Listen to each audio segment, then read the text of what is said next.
Buongiorno e ben ritrovati con una nuova edizione del TG Flash di New Sicilia. In apertura violento e fatale scontro tra un camion e un'auto medica sulla Palermo-Sciacca tra Misilmeri e Bolognetta.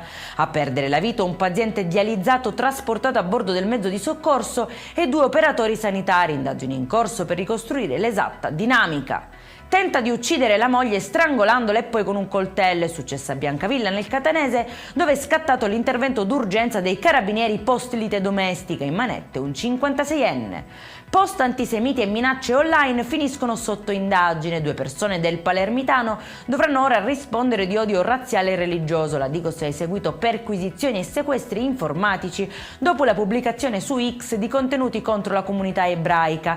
Nei dispositivi sono state trovate chat e ricerche legate ai messaggi incriminati e collegamenti a gruppi estremisti. Sgominata una rete criminale dedita al traffico internazionale di stupefacenti, arrestati 11 soggetti, l'inchiesta ha portato al sequestro di ingenti quantitativi di droga che veniva ordinata online e spedita come un normale pacco postale tra le province di Palermo, Trapani e Catania per un valore complessivo stimato in circa 1,5 milioni di euro.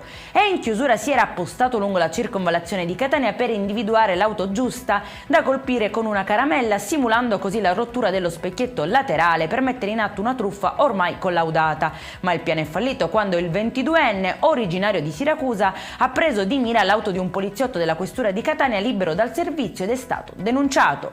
Per questa edizione è tutto, prossimo appuntamento alle 19:30. Buona giornata.